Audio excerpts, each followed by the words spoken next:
أعمالنا من يهده الله فلا مضل له ومن يضلله فلا هادي له ونشهد أن لا إله إلا الله وحده لا شريك له ونشهد أن سيدنا ومولانا محمدا عبده ورسوله وصلى الله تعالى على خير خلقه محمد وآله وصحبه أجمعين أما بعد.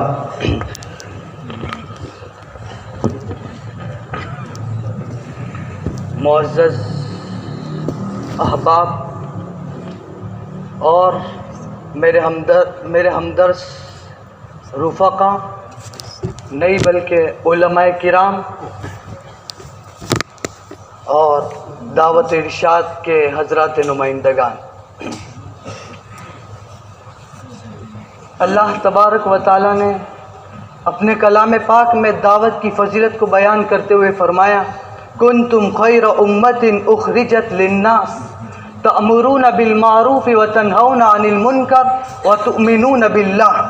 کئی فرمایا ولتکن منکم امت یدعون الی الخیر ویأمرون بالمعروف وینہون عن المنکر. کہیں فرمایا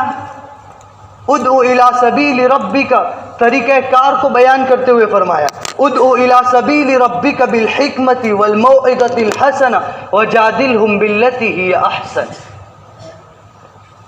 تو یہ ہے دعوت کا طریقہ کار، اس کی فضیلت، پھر اس کے وعدوں کو بیان کرتے ہوئے پورا قرآن پاک بھرا ہے، اور جو دعات الی اللہ کے قصے ہیں اس سے بھی پورا قرآن مبارکہ بھرا ہے. اور اللہ نے اس کے جو وعدے ہیں، ایک آیت میں آپ کے سامنے پیش کر دوں یغفر لکم ذنوبکم ویدخلکم جنات تجری من تحتها الانہار ومساکن طیبۃ فی جنات عدن ورضوان من اللہ اکبر ذلک هو الفوز العظیم واخری تحبونها نصر من اللہ وفتح قریب وبشر المؤمنین. پھر آگے فرمایا یا ایھا الذین آمنوا کونوا انصار اللہ کما قال عیسی ابن مریم للحواریین من انصاری الی اللہ. ان لوگوں کا وعدہ کیا ہے جنت کی بشارت اور جنت کی نعمتیں انہی لوگوں کو ہوگی. وبشر المؤمنین کے بعد فرمایا یا ایھا الذین آمنوا کونوا انصار اللہ. جیسے عیسیٰ علیہ السلام نے اپنے حواریوں سے کہا تھا نحن انصار اللہ، من انصاری الی اللہ، من انصاری الی اللہ، تو حواریوں نے جواب دیا تھا نحن انصار اللہ، ہمیں اللہ کے دین کے مددگار، ہمیں اللہ کے دین کے شیدائی، ہم ہیں آپ کے فدائی، ہم آپ کے دین کی سربلندی کریں گے، ہم آپ کے دین کو آگے لے کر چلیں گے اور اس کی سیادت اور اس کی قیادت کا ڈنکا بجائیں گے. یہ کیونکہ حضور پاک علیہ السلام کی بعثت کا مقصد ہی یہ تھا جس کو قرآن نے بیان کیا هو الذی ارسل رسولہ بالہدی ودین الحق لیظہرہ علی الدین کلہ ولو کرہ الکافرون. کئی فرمایا ولو کرہ المشرکون، کہ شرک کرنے والوں کو، کافروں کو، منکرین کو برا تو لگے گا ہی، تکلیف دہ محسوس تو ہوگا، لیکن یہ دین متین اے محمد آپ کو ہم نے اسی لیے لے کر بھیجا ہے تاکہ آپ تمام ادیان پر، تمام مذاہب پر، تمام فلسفوں پر، تمام نظریات پر اس کو غالب کر دے. لیظہرہ علی الدین کلہ ولو کرہ الکافرون. کئی فرمایا ولو کرہ المشرکون. تو یہ ہے حضور پاک علیہ السلام کی بعثت کا مقصد.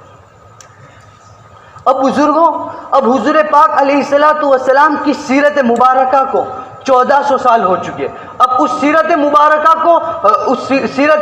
مبارکہ کا موازنہ کرے اس دور سے. اور حضور پاک علیہ السلام نے اپنی امت کو اندھیرے میں نہیں رکھا، ابہام میں نہیں رکھا، بلکہ کھل کر بیان کر دیا تھا اور بتا دیا تھا کہ میری امت کو کن کن مراحل سے گزرنا ہے اور کن کن فتنوں کا میری امت سامنا کرے گی، اور کتنے بڑے بڑے شیاطین اور قردہ اور خنازیر اور جبابرہ اور طاغوت میری امت سے ٹکرائیں گے اور میری امت ان کا ڈٹ کر مقابلہ کرے گی. یہ ساری پیشین گوئیاں اور پیش گوئیاں حضور پاک علیہ السلام نے فرما دی تھی تاکہ حجت قائم ہو جائے اور کہیں میری امت کو ابہام نہ ہو، کہیں پیچیدگی نہ ہو، کہیں الجھ کر رہ نہ جائے راستوں کے پرخطر راستوں سے. تو اب سیرت مبارکہ کو سامنے رکھنا ہوگا، اس کا مطالعہ کرنا ہوگا، اور کیسا مطالعہ؟ یک طرفہ مطالعہ کرنا ہوگا، جائزہ لینا ہے، پوری دنیا کا جائزہ لینا ہے، کیونکہ حضور پاک علیہ الصلوۃ والسلام کی نگاہوں میں اور کنتم خیر امت اخرجت للناس جو فضیلت تھی وہ صرف عربوں کے لیے نہیں تھی، ہاشمیوں کے لیے، قریشیوں کے لیے نہیں تھی. یہ نہیں کہا کنتم خیر امت اخرجت للعرب، یہ نہیں کہا، ساری انسانیت کے لیے آپ کو بنایا گیا. کب بہترین امت ہے، اور سارے انبیاء پر فضیلت اسی بنیاد پر آپ کو دی گئی ہے، ورنہ کوئی فوقیت نہیں ہے، آپ کو کوئی اہمیت نہیں ہے، کوئی افضلیت نہیں ہے، کوئی برتری نہیں ہے. اور اس نبی کی بعثت کے ساتھ اللہ نے فرما دیا تھا وَمَا أَرْسَلْنَاكَ إِلَّا رَحْمَةً لِلْعَالَمِينَ کہ نبی ہم نے آپ کو ساری دنیا کے لیے رحمت بنا کر برپا کیا ہے. اور کہیں فرمایا وَمَا أَرْسَلْنَاكَ إِلَّا كَافَةً لِلنَّاسِ بَشِيرًا وَنَذِيرًا کہ ہم نے آپ کو تمام انسانی دنیا کے لیے بشیر و نذیر بنا کر بھیجا ہے. اور کہیں فرمایا قُلْ يَا أَيُّهَا النَّاسُ إِنِّي رَسُولُ اللَّهِ إِلَيْكُمْ جَمِيعًا کہ نبی کہہ دیجئے کہ میں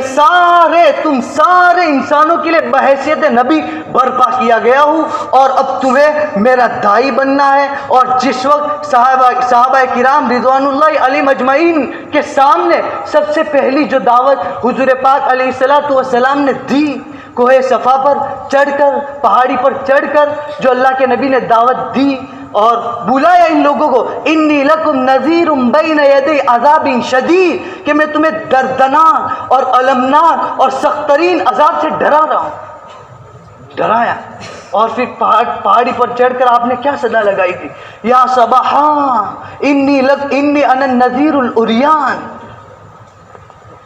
جانتے حدیث پڑھنے والے یا صباحا کا مطلب یعنی ایک الاؤنسر، یعنی ایک بس جو ایمرجنسی نافذ ہوتی ہے، اور ایمرجنسی نافذ کے لیے جو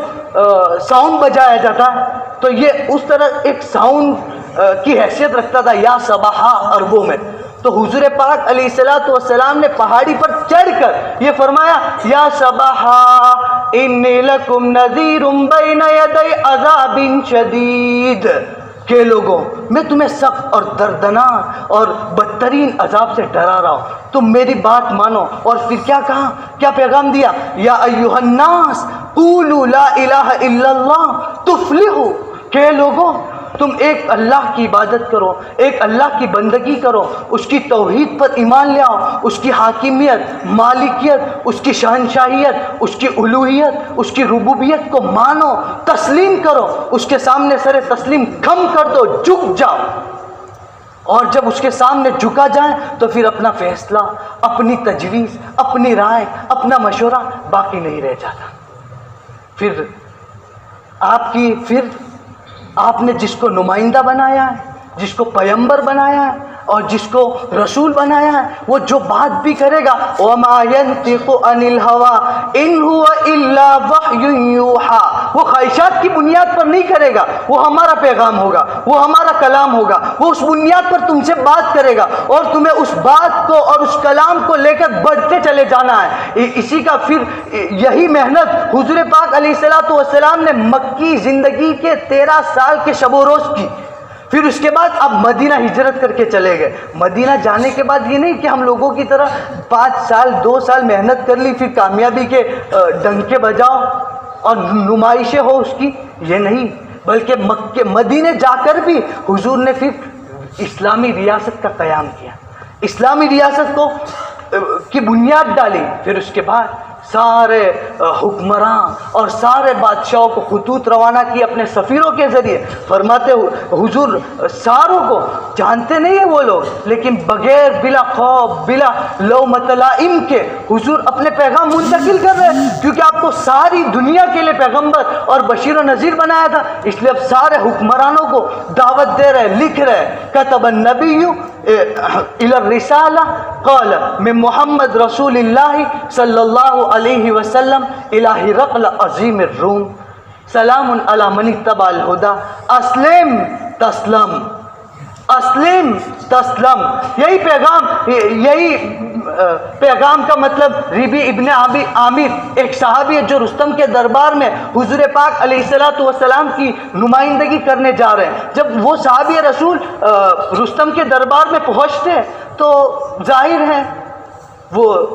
سپر پاور طاقت رکھتا تھا، جیسے اس دنیا کی یک قطبی طاقت امریکہ ہے، اسی طرح اس دور میں اس کی بھی ایک طاقت تسلیم کی جاتی تھی، مسلم تھی. اس لیے ظاہر ہے تکبر تو ہوگا، زاہدانہ لباس، بالکل پھٹا پرانا لباس. اور وہ صحابی رسول وہ اپنے خنجر کو بھی زمین پر اور اس کی قالین پر گھسیٹتے ہوئے دربار میں داخل ہو رہے اس شان کے ساتھ. اب اس کو ایک طرف غصہ بھی آ رہا ہے، لیکن جب وہ سفیر اس دور میں سفیروں کو مارنے کا حکم نہیں تھا، اور جو سفیروں کے ساتھ بد کلامی کرتا تھا یا بدسلوکی کرتا تھا تو وہ بدترین جرم سمجھا جاتا تھا. تو اس نے بدسلوکی نہیں کی، لیکن بڑے متکبرانہ انداز میں اس صحابی رسول سے سوال کیا، کیوں آئے جناب کیوں آئے ہو؟ تو وہ صحابی رسول یہ نہیں، آیا ہوں اللہ کے گھر سے اللہ کی بات لے کر آیا ہوں، یہ نہیں. اللہ تعالیٰ لنخرج من شاء من عبادت العباد الى عبادت اللہ وحدہ ومن ضیق الدنیا الى سعتها ومن جور الادیان الى عدل الاسلام، کہ ایک عادلانہ اور منصفانہ نظام لے کر آیا ہو. ہم انسانوں کی غلامی سے نکال کر ایک اللہ وحدہ لا شریک لہ کی غلامی میں داخل کریں گے. وہ پیغام لے کر آیا ہو، اور ہم لوگوں کے عقلوں کے ساتھ ان کے دماغوں کے ساتھ کھلواڑ کا موقع نہیں دیں گے،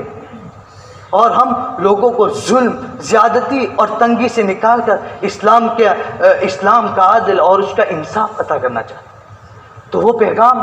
دیا وہ صحابی رسول نے. بہرحال تو یہ تھا پیغام، اور یہ تھا طریقہ کار کہ کس حیثیت سے پیغام پہنچایا جائے بلا خوف لومۃ لائم کے. پھر حضور دائی کو کیا کوڑن ہونی چاہیے، تو سورۃ الکہف میں بیان فرمایا فَلَعَلَّكَ بَاقِعُ نَفْسَكَ عَلَىٰ آثَارِهِمْ إِن لَّمْ يُؤْمِنُوا بِهَٰذَا الْحَدِيثِ أَسَفًا، کہ حضور کی کوڑن تو یہ تھی کہ آپ کو بس لگتا تھا کہ کلیجہ نکل جائے گا، ابھی کلیجہ نکل جائے گا. تو اللہ تسلی دے رہے کہ محمد اپنی جان کو ہلکان نہ کیجیے، اگر یہ لوگ ایمان نہیں لاتے تو چھوڑیے ان کو،